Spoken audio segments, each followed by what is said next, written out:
पूना के सभी electronic media, print media और फोटो जर्नलिस्ट सभी का मैं अपनी तरफ से और मेरी पार्टी भारतीय जनता पार्टी की तरफ से आप सबका हृदय से स्वागत करता हूं, अभिनंदन करता हूं। बहुत जल्दी दूसरी बार आपसे बातचीत का अवसर मिला है और इस बात के लिए मैं अपनी केंद्रीय पार्टी का आभारी हूं। क्लस्टर इंचार्ज होने के नाते मुझे भी गौरव भी है और खुशी भी है कि मैं अपने चारों लोकसभा क्षेत्रों का विस्तार से भ्रमण कर सका। सिरूर में मैं आज अभी दौरा पूर्ण मैंने किया और आपसे बात कर रहा हूं। कल जब मैं पाइट में था तो मैंने जल जीवन मिशन की एक साथ 38 योजनाओं का भूमि पूजन किया। तब मैं आंकड़ा देख रहा था तो पुणे में जो ग्रामीण जल जीवन मिशन की स्थिति है उसमें जो सबसे ज़्यादा संख्या है वो लगभग 1600 ऐसी स्कीम है जो जिला पंचायत के कार्य क्षेत्र में आती हैं और उसमें 158 है जो उससे बड़ी योजना है जिसको जल निगम पूरा करेगा। लेकिन मैं एक नाम जरूर ध्यान में लाना चाहता हूं, वो है झारखंड, जिसमें 16 गांव कवर होंगे और 158 करोड़ की योजना है।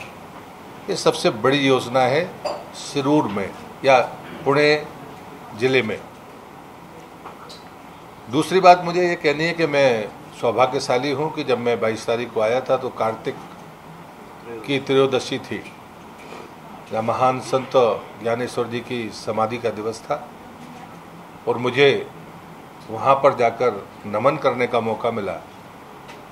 यही अप्रत्यक्ष लाभ या संयोग मेरे जीवन का बना। इस बात के लिए भी मैं पार्टी जनों का और पार्टी का आभार व्यक्त करता हूँ।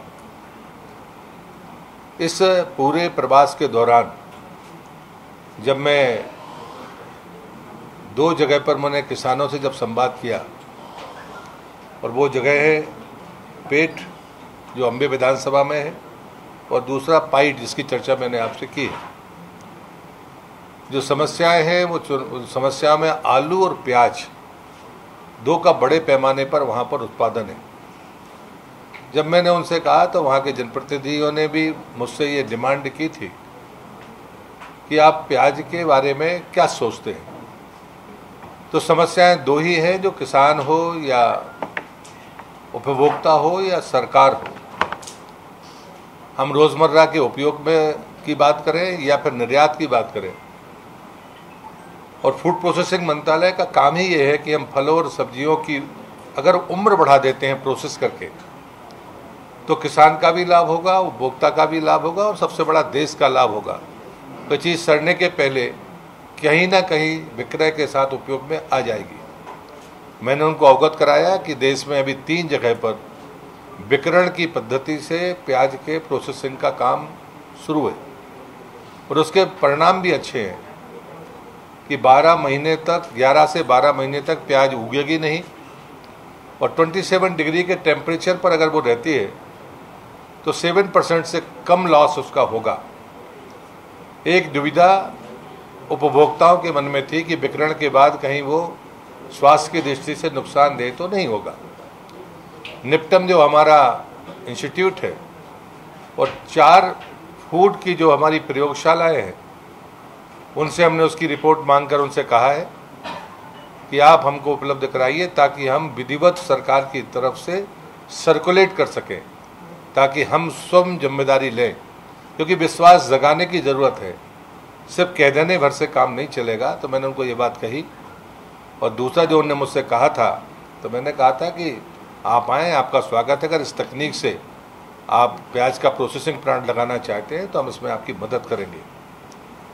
दूसरी बात उन्होंने आलू के बारे में कही थी कि चिप्स वाले आलू की बहुतायत, और मैंने भी वो खेत देखे हैं और मैं मानता हूं कि चूंकि ये सीजन के ऑफ रबी और खरीफ की फसल का एक फसल में तो आलू को प्रोसेसिंग के साथ में उसके बीमा का उसका उपयोग कर सकते हैं, लेकिन महाराष्ट्र के इस अंचल में जहाँ जब आलू की फसल होती है वो उसमें नहीं आती। उनने ये डिमांड इस किसानों ने ये भी की है। मैंने कहा है कि राज्य सरकार को हम आपसे अवगत कराएंगे और मैं राज्य सरकार को लिखकर भी दूंगा। और मैंने चूँकि किसानों के क्षेत्र में बरसों तक काम किया है, तो मैं खुद मानता हूं कि किसी तहसील को एक पायलट प्रोजेक्ट के रूप में लेने के बाद हमें लगता है कि इस मामले में आगे बढ़ना चाहिए। ये किसान के लिए रिस्की फसल है और इस आधार पर अगर उनकी बीमा के कवरेज के बारे में कोई नया प्रयोग होता है तो निश्चित रूप से किसान के लिए और राज्य के लिए, दोनों के लिए फायदेमंद होगा। एक बात और मुझे आदिवासी अंचलों में जो चर्चा में आई है कि कुछ गतिविधियां ऐसी हैं जो लगातार तोड़ने वाले मनोभाव के साथ में चल रही हैं और वो जनजातीय क्षेत्रों में है। क्योंकि मैं खुद एक नक्सलवादी प्रभाव क्षेत्र बालाघाट क्षेत्र में प्रतिनिधित्व कर चुका हूँ और मैं खुद भी उनकी हिट लिस्ट में रहा हूँ। मैं उनकी कार्यप्रणाली से परिचित हूँ और इस नाते दो बातें कहूँगा। मैंने देखा है और मैं मानता हूँ, मैंने अपने कार्यकर्ताओं से भी कहा है कि पैदल यात्राओं के माध्यम से हमको अपनी केंद्र की नीतियों के बारे में उन तक पहुँच रही हैं या नहीं, क्योंकि ये जो ताकतें हैं, ये ताकतें चाहती है कि कभी उनसे लोगों का कम्युनिकेशन ना हो और जैसे ही कम्युनिकेशन होता है ये कमज़ोर होते हैं। ये बातें हमारे कार्यकर्ता और पदाधिकारियों को समझ में आई हैं और मैं मानता हूं कि हमें इन कामों के लिए पार्टी का अपना काम करेगी, सरकार तो अपना काम कर ही रही है, पर मैं मानता हूं कि ऐसी ताकतों से लड़ने के लिए सरकार के अलावा सामाजिक जागरूकता का कार्यक्रम ज़रूरी है। और इस नाते मैंने अपनी पार्टी को तो कहा ही है, मैं एक लोकतंत्र के चौथे स्तंभ के नाते आप सबसे भी विनती करता हूं कि मुझे लगता है कि हम किसी के व्यक्तिगत विरोधी नहीं हैं, लेकिन जो विचारधारा भटकाने का काम करे, तोड़ने का काम करे, इसके बारे में मूल्यांकन होना चाहिए, ये आग्रह मैं ज़रूर करता हूँ। अंत में जिस क्षेत्र में मैं था वहाँ पर बैलगाड़ा की जो रेस होती है उसका, मैं खुद भी बैलगाड़ी में मुझे चढ़ाया तो मैं बैल देख के मैं ही भौचकता। और उन्होंने जब कहा तो मैं महेश दादा जो उस अभियान में लगे थे वो अभी भी पर मेरा प्रवास छोड़कर वो गए हैं दिल्ली।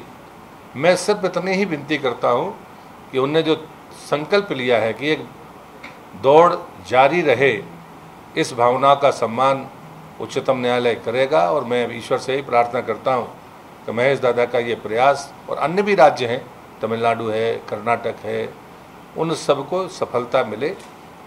मुझे लगता है कि आज के दिन इस प्रवास की जितनी प्रमुख बातें थी मैंने आपके सामने रखी हैं और मैं अपनी बात को यहाँ समाप्त करता हूँ। यदि कोई बात आपको पूछनी है तो ज़रूर पूछें। एक बात ऐसी पूछनी है कि सरकार हमेशा एक तो गन्ना, आलू और प्याज के बारे में चर्चा है, बाकी जो सब्जियां हैं उस पर ध्यान ही नहीं दी। नहीं, बहुत धन्यवाद आपका, बहुत बहुत धन्यवाद इस प्रश्न के लिए। पहले टॉप स्कीम थी तो उसमें आलू, प्याज और टमाटर ही था। अब टोटल स्कीम हो गई है, उसमें 21 चीज़ें हैं, उसमें सब्जियां हैं, फल है। 21 में सिर्फ एक समुद्री उत्पाद है, वो है झींगा। बाकी 3 से 20 हो गई है और हमने कोई कैपिंग नहीं रखी है। यदि किसी रीजन में बड़े पैमाने पर कोई सब्जी पैदा होती है और उसके जोड़ने का कोई बात आएगी, आपके माध्यम से आएगी, तो भी हम उसको नोटिस में लेंगे और उसको जोड़ने के लिए हम तत्पर हैं। टॉप से टोटल हो गया कोरोना के बीच में।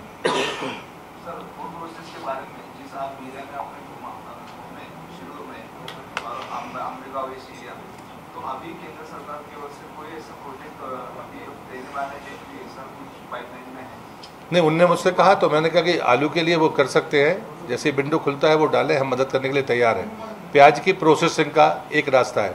मैंने एक और निवेदन किया कि अगला वर्ष मिलेट्स का ईयर है और ये पूरा पहाड़ी क्षेत्र मिलेट्स का रहा है और जब भी पानी आता है तो लोग धान, गन्ना और गेहूं में लग जाते हैं या कैश क्रॉप की तरफ जाते हैं। मुझे लगता है कि मैंने कहा कि ये हमारा परंपरागत जो मिलेट्स है, क्योंकि अभी G20 की अध्यक्षता भारत को मिली है, उसके बाद में जो रोड मैप तैयार हुआ है वो साल भर चलना है और 70 शहरों में होगा। लेकिन उसमें एक बात अनिवार्य कर दी गई है कि नाश्ते में चाय कॉफ़ी के साथ मिलेट्स से बनी हुई चीज़ें ही हिंदुस्तान के किसी भी जगह पर परोसी जाएंगी। और वो मिलेट्स तमिलनाडु का है तो तमिलनाडु का होगा, महाराष्ट्र का है तो महाराष्ट्र का होगा, लेकिन एक बात तय है कि G20 की हर बैठक में जो प्रातः काल के समय चाय या नाश्ता होगा उसमें मिलेट से बनी हुई चीज़ें ही परोसी जाएंगी, और इस नाते मुझे लगता है कि उत्पादन पर हमें ध्यान देना चाहिए। सर, आपने शिरूर विधानसभा क्षेत्र का दौरा किया, वहाँ पे ऐसे क्या आपको दिखा कि अभी यहाँ हमें ऐसा करना चाहिए वहाँ की आम जनता के? नहीं, हमको कभी वहाँ चुनाव लड़ने नहीं मिला शिरूर लोकसभा में, इससे ज़्यादा मुझे कोई कारण नहीं लगता। और मैं मानता हूँ कि मैं चूँकि चारों लोकसभा का प्रवास कर चुका हूँ और इसलिए लोग तत्पर हैं, विजय भी तय है, मैं ऐसा मान के चलता हूँ। लेकिन विजय के लिए कुछ चीज़ें करनी होती है संगठनात्मक, उसमें हम जी जान से जुड़ते हुए हैं और जुटेंगे। शिरूर लोकसभा से आपके उम्मीदवार कौन रहे सर? मुझे लगता है कि आप अच्छी तरह से प्रक्रिया जानते हैं, ये पार्टी तय करती है, ये काम मेरा नहीं है और शायद जिला के लोगों का भी नहीं। मतलब लेकिन यहाँ से जो भूतपूर्व सांसद रहे हैं वो अभी एकनाथ शिंदे गुट में है, शिवाजीराव आढळराव पाटिल, तो क्या बीजेपी सच में चुनाव लड़ेगी या शिंदे गुट को ये जगह जाएगी कोalition में? हम जीतने के लिए चुनाव लड़ेंगे। हम यानी आगे का भी प्रश्न का उत्तर भी मैंने आपको दिया, मैंने आपको आगे का भी उत्तर दे दिया, जीतने के लिए चुनाव लड़ेंगे। कौन लड़ेगा? लेकिन बीजेपी भारतीय जनता पार्टी। एक आखिरी मेरी तरफ से आखिरी सवाल, ये जो अभी के जो एमपी है एनसीपी के डॉक्टर अमोल कोल्हे, वो बीजेपी में आने वाले हैं, ऐसे बीच बीच में चर्चाएं होती रहती। जो लोग काम नहीं करते हो दूसरे का श्रेय लेते रहे, ऐसी बातें क्यों करना है अपन को? कोई आना चाहेगा तो उसका स्वागत होगा, लेकिन उसका इससे कोई संबंध नहीं होना चाहिए। कोल्हे जी का स्वागत होगा बीजेपी में, हर किसी का होगा, मगर कोल्हे जी के बारे में टिप्पणी भी कर रहा हूँ कि वो तो कुछ करते नहीं है, जिम्मेदारी लेते नहीं है, कोई काम होता है तो कहते कि हमने कराया है। तो ऐसे लोगों के बारे ये धारणा है हमारी कोल्हे जी के बारे में। उसके बाद भी कोई भारतीय जनता पार्टी में आएगा तो उसका स्वागत है। आपने जब बारामती लोकसभा मतदार संघ का दौरा किया था तब आपको भय का वातावरण दिखाई दिया था, आज आपने शिरूर लोकसभा का दौरा किया है, आपको कैसा वातावरण महसूस होता है? मुझे लगता है कि सच बोलने में कोई बुराई नहीं है। यहाँ पर मुझे लगता है कि हमको बेहतर तरीके से और मैदान में कुछ हिस्से में काम करना होगा। जो हमारे जनजातीय क्षेत्र है वहाँ पर हमें काम की सक्रियता बढ़ानी पड़ेगी। बाकी जगह पर हमारा संगठनात्मक ढांचा बेहद मजबूत है। आज ही मैं हड़पसर से आया हूँ, किसी संगठनात्मक बैठक में अपेक्षित लोगों में 99% लोगों की उपस्थिति हो।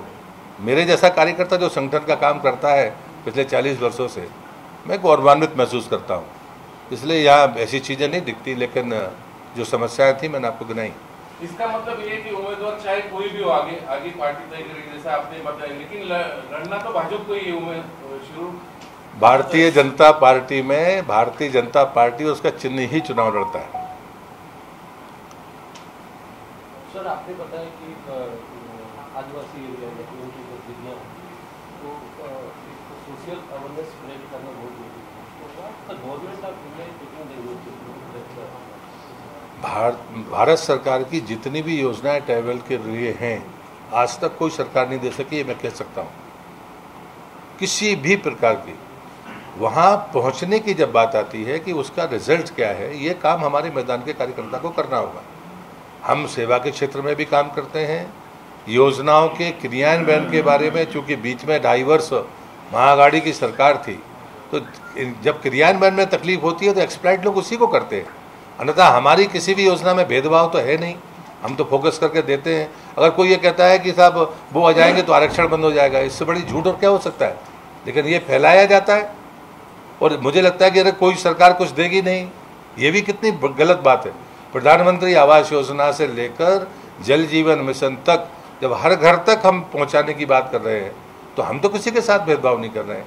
और इसलिए मुझे लगता है कि ये भ्रम को दूर करना ये हमारी सबकी जिम्मेदारी है। लेकिन शिरूर मतदार में आपका कुछ लगता है ऐसा कि वहाँ कुछ ऐसी गतिविधियाँ हो रही है? मैंने आपको कहा ना, इसलिए जल जीवन योजना है तो उसका उद्घाटन होता है, लेकिन उसका पूरा नहीं होता अगर यहाँ कोई काम होता है तो उसका कोई नहीं, मैंने तो अभी भूमि पूजन किया है, पूरा नहीं होगा तो मैं अभी आता रहूँगा, आप मुझे पकड़ लेना।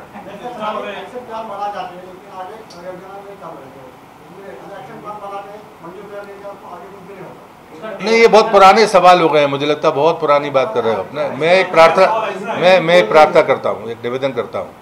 मुझे लगता है कि जल जीवन मिशन ग्रामीण, मैंने ग्रामीण शब्द पहले भी उपयोग किया था, सोर्स नहीं है तो मल्टी विलेज स्कीम होगी, सोर्स की गारंटी देनी होगी।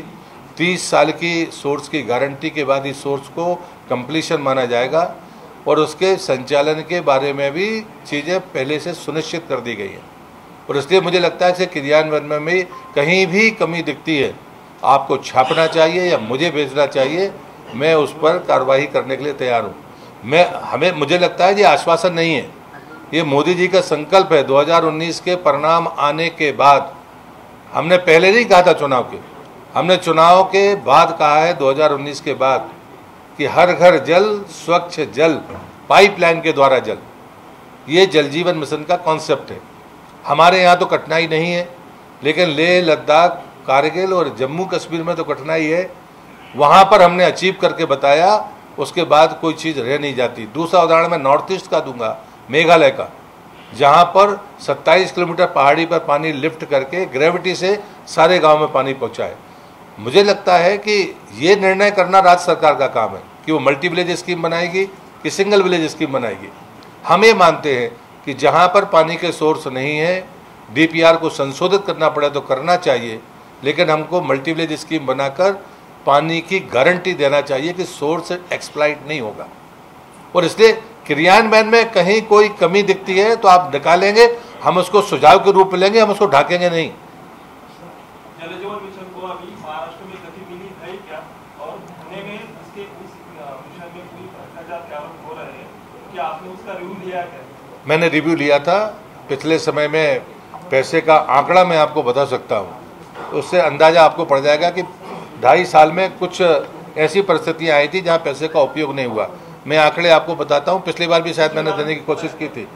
अब उदाहरण के लिए कि 19-20 में हमने 847 करोड़ रुपया महाराष्ट्र सरकार को रिलीज किया था भारत सरकार ने, और जो ड्रा किया गया था वो 345 करोड़ था एक वर्ष का, 19 का। फिर आखिरी वाले वर्ष का बताता हूँ मैं आपको। उसके बाद में खर्च हुआ था 736 करोड़, जो पहले पैसा पड़ा था या उन्हें अपनी शेयरिंग की होगी।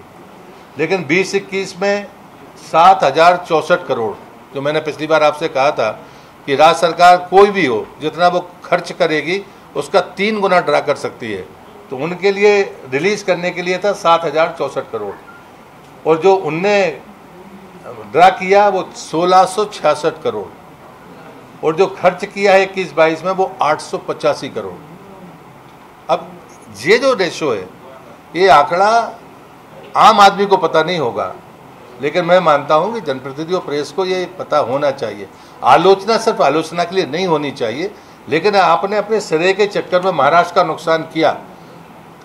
33% पाइपलाइन से पानी 15 अगस्त 2019 को महाराष्ट्र के पास था, जिनके पास में 23% था तेलंगाना के पास, उसने 2 साल पहले 100% का टारगेट अचीव कर लिया। मध्य प्रदेश कुल 11% पर था, आज वो 61% पर है, और इस साल वो 2023 में अपना लक्ष्य पूर्ति करने का उसने संकल्प लिया है। मुझे लगता है कि ये पैरामीटर्स तो हमें चेक करने चाहिए। महाराष्ट्र संसाधनों की दृष्टि से ऐसा राज्य रहा है जो अव्वल राज्यों में, गुजरात, महाराष्ट्र, तमिलनाडु, और इसलिए मुझे लगता है कि पैरामीटर्स तो हमें तय करने चाहिए। इसलिए ये सिर्फ आलोचना नहीं कर रहा हूँ कि मैं सिर्फ आंकड़ों में आलोचना कर रहा हूँ, इससे महाराष्ट्र का नुकसान हुआ। हम अचीव कर सकते हैं। अब हम 2024 में लक्ष्य प्राप्त करेंगे। मैं मानता हूं कि महाराष्ट्र को 22 में या 23 में लक्ष्य प्राप्त कर लेना था, आज हम 24 में करेंगे। तो जहां सोर्स नहीं है, मैं एक पंचायत में उन्होंने बताया कि सोर्स नहीं है, तो मैंने कहा ऐसे कैसे खोल सकते हो? तो मैंने कल ही जो जिला पंचायत की अधिकारी थी, मैंने उनको कागज दिया, मैंने कहा आपको देना है या मुझे दिल्ली से पहुँचाना पड़ेगा? तो उन्होंने कहा नहीं आप यहीं से दे दीजिए, हम करेंगे, ये करिए। और मैं आपसे भी विनती करता हूँ, इस मामले में आपको कठोर रवैया अपनाना चाहिए।